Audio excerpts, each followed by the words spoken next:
अस्सलामु अलैकुम नाज़रीन कराम, नई वीडियो में आपको खुश आमदीद कहते हैं। इलेक्शन में तो बल्ला ही चलेगा। आपको तफसीलात में बताता हूँ। एक बड़ी ज़बरदस्त खबर आई है, गो कि उसमें एक बारीक वारदात भी डली है। उस पर मैं पिछली वीडियो में तफसीलन बात भी कर चुका हूँ, लेकिन ओवरऑल इससे पाकिस्तान तहरीक इंसाफ को बहुत ज़्यादा फ़ायदा होने जा रहा है। आज के दिन एक साथ ही 2 से 3 खुशखबरियां आई हैं पाकिस्तान तहरीक इंसाफ के लिए। दूसरी खुशखबरी ये है कि तकरीबन 4 महीने बाद अवाम इमरान खान को देख पाएंगे। इमरान खान को अगली पेशी में अदालत ने पेश करने का हुक्म जारी कर दिया है हाई कोर्ट के फैसले के बाद। अब बज़ाहिर ये भी नज़र आ रहा है कि साइफर केस ओपन अदालत में चलेगा और यहीं पे मंसूबा साजों की दौड़ें लगी हुई हैं। ये साइफर केस इन सब के गले का फंदा है और इसके बारे में भी तफसील से मैं आपको बताता हूं। जबकि दूसरी जानिब असद कैसर को की भी ज़मानत मंजूर हो गई है, उनको रिहा करने का हुक्म जारी कर दिया गया। अब देखते हैं कि उन्हें रिहा किया जाता है या नहीं किया जाता। वैसे खैबर पख्तूनख्वा में अदालतें फिर भी स्टैंड ले रही हैं और इसकी वजह यह है कि 10 साल में सिस्टम को बहुत ज़्यादा बेहतर करने की कोशिश की गई है। लोगों को भी यह नज़र आ रहा है कि अगली हुकूमत भी जो मर्जी कर लें किसकी बनेगी उससे बड़ा फ़र्क पड़ता है। पंजाब की ब्यूरोक्रेसी और अदलिया हमेशा से इस्टेब्लिशमेंट के साथ चलती है। वो इस्टेब्लिशमेंट को खुदा मानते हैं, यार उन्होंने कह दिया तो नहीं। जबकि ग्राउंड रियलिटी ये है कि इस टाइम इस्टेब्लिशमेंट टिल का जोर लगा के रोक नहीं सकती पाकिस्तान तहरीक इंसाफ को।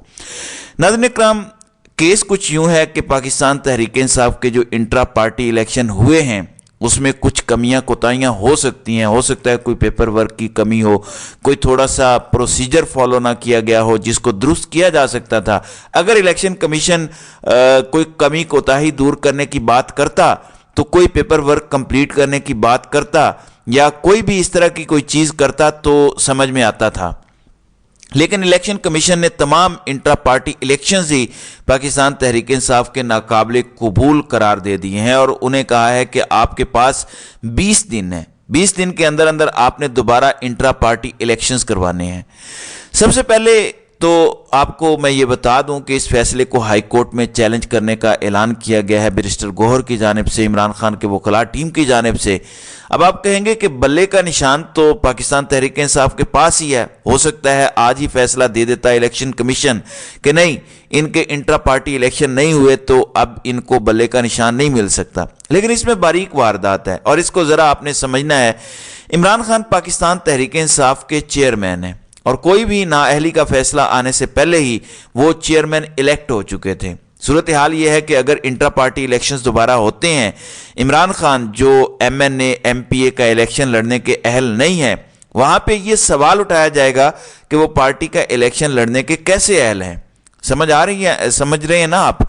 तो इस तरह से इमरान खान को माइनस करने की एक और कोशिश हो सकती है। ये नहीं है कि इमरान खान को इन चीज़ों का पता नहीं है या वो इसके लिए तैयार नहीं होंगे या उन्होंने कोई एतमाद का बंदा नहीं रखा होगा। इमरान खान जिसको इंडोर्स करेंगे वही पार्टी का हेड बनेगा, अगर ये होता भी है। वैसे तो इस तरफ जाएंगे नहीं, क्योंकि हाई कोर्ट जाएंगे, उस पर स्टे लेने की कोशिश करेंगे, स्टे लेके उस पर फैसला करवाने की कोशिश करेंगे कि कैसे इंट्रा पार्टी इलेक्शंस किन बुनियादों पर काबिल कबूल नहीं है। ऐसा क्या हुआ है? क्योंकि नून लीग भी ऐसे ही करवाती है, पीपल्स पार्टी भी ऐसे ही करवाती है। आप मुझे बता रहे हैं कि ऐसे इंट्रा पार्टी इलेक्शंस होते हैं जिसमें किसी दिन नवाज शरीफ के अलावा भी कोई पार्टी का हेड बन सकता है। क्या किसी दिन ख्वाजा साद रफीक पार्टी हेड बन सकता है? क्या एहसन इकबाल पार्टी हेड बन सकता है? क्या ख्वाजा आसिफ बन सकता है? इसी तरह पीपल्स पार्टी में चले जाएं, क्या कभी ऐसा होगा कि एतजाज एहसन पीपल्स पार्टी के सरबराह बन जाएं, लतीफ़ खोसा साहब बन जाएं? कभी ऐसा हो सकता है? तो यहाँ पे जिस तरह के इंट्रा पार्टी इलेक्शंस होते हैं उसमें तहरीक इंसाफ के तो बहुत ज़बरदस्त इंट्रा पार्टी इलेक्शंस होते हैं। जमात इस्लामी के भी अच्छे होते हैं, तहरीक इंसाफ के अच्छे होते हैं, लेकिन इस पूरे इलेक्शन को ही कलअदम करार दे दिया है। और वो इलेक्शन कमीशन जो 1 साल से पूरी कौम को इलेक्शन से दूर रखे हुए है, आइन तोड़ रहा है, कानून तोड़ रहा है कि इलेक्शन नहीं हमने करवाने, वो अब एक पार्टी को कह रहा है कि 20 दिन में इलेक्शन करवाओ। जो 90 दिन में खुद इलेक्शन नहीं करवा सकता, वो एक पार्टी को कह रहा है कि 20 दिन में इलेक्शन करवाओ। किस सूरत हाल में? पार्टी का चेयरमैन और वाइस चेयरमैन जेल में है। पूरी पार्टी के जो इलेक्टेड ओहदेदार थे उनको मार मार के उल्टा लटका के किसी को तशद्दुद करके पार्टियां छुड़वाई गई हैं। बाकी जो बंदा सामने आता है उसे एजेंसियां उठा लेती हैं। الیکشن کیسے ہوں گے آپ مجھے بتائیں؟ اس صورتحال میں الیکشن بھلا ہو سکتے ہیں؟ کیا کوئی عدالت، کیا کوئی ادارہ یہ گارنٹی دے سکتا ہے کہ فری اینڈ فیئر ایکسرسائز کرنے کے لیے آزادی دی جائے گی؟ اس دوران کنونشنز کرنے دیے جائیں گے، جلسے کرنے دیے جائیں گے؟ جب بھی الیکشن ہوتا ہے اس سے پہلے آپ کو اجازت تو دینی پڑتی ہے۔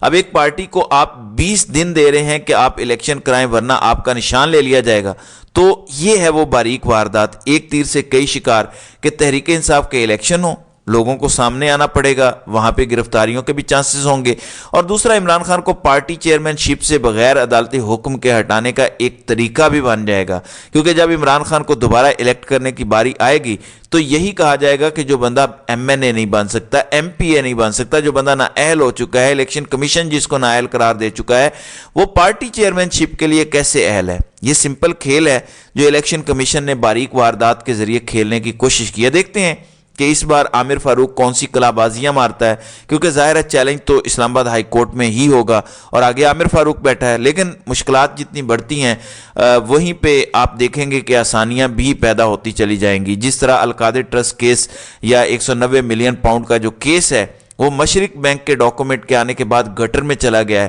اسی طرح باقی بھی ان کی چالیں ناکام ہوں گی۔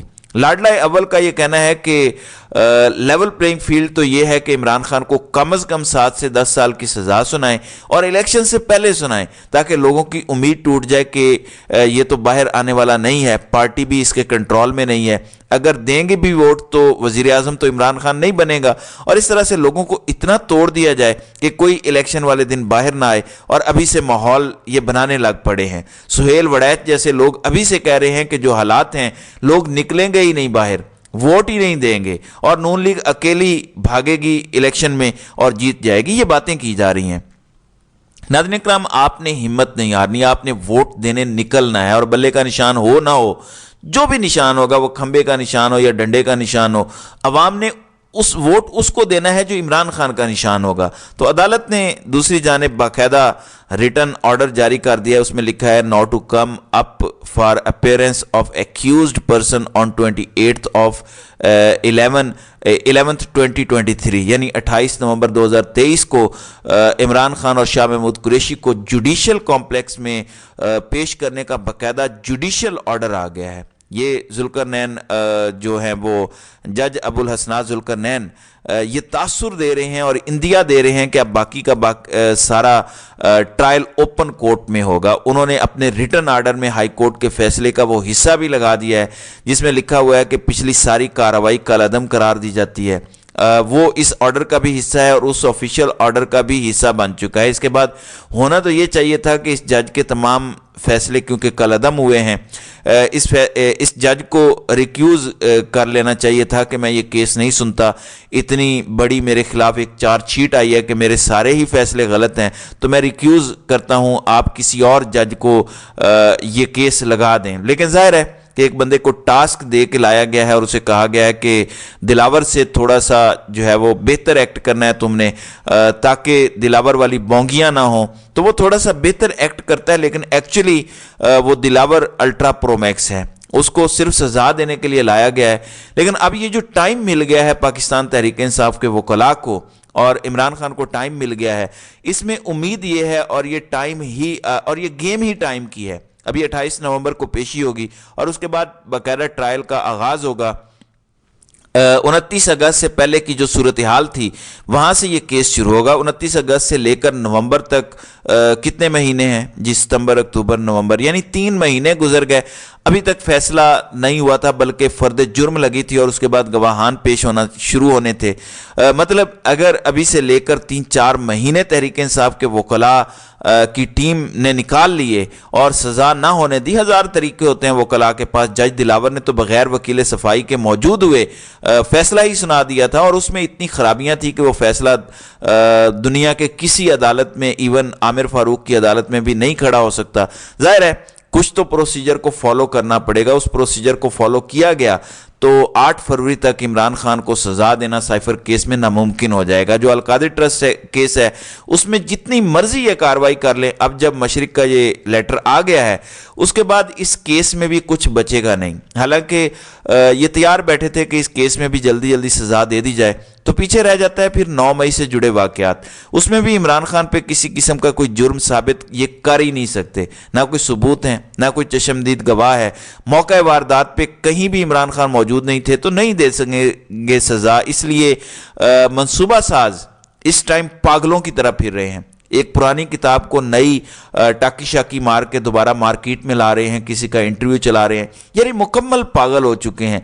इस लो लेवल पे गिर गए हैं कि जिस लो लेवल पे हम कभी गिरे नहीं थे। ऐसा जवाल हमें नहीं लगता कि कभी आएगा, और ये हमारे लिए लम्हा फिक्रिया है। जो हमारे सर का ताज हैं उनकी ये हालत कम से कम मुझसे नहीं देखी जा रही। अल्लाह करे कि जो लॉस्ट ग्लोरी है वो वापस आए, और ऊपर जो कुछ इनकॉम्पिटेंट लोग बैठ गए हैं जो अपनी दिहाड़ियां लगाने की फिक्र में हैं, उनसे जान छूटे और कॉम्पिटेंट लोग वापस आएँ और लॉस्ट ग्लोरी भी हमें वापस मिले। तो नाज़रीन इकराम, आपकी इस वीडियो के हवाले से क्या राय है? आप अपनी राय का इजहार कमेंट सेक्शन में ज़रूर कीजिएगा।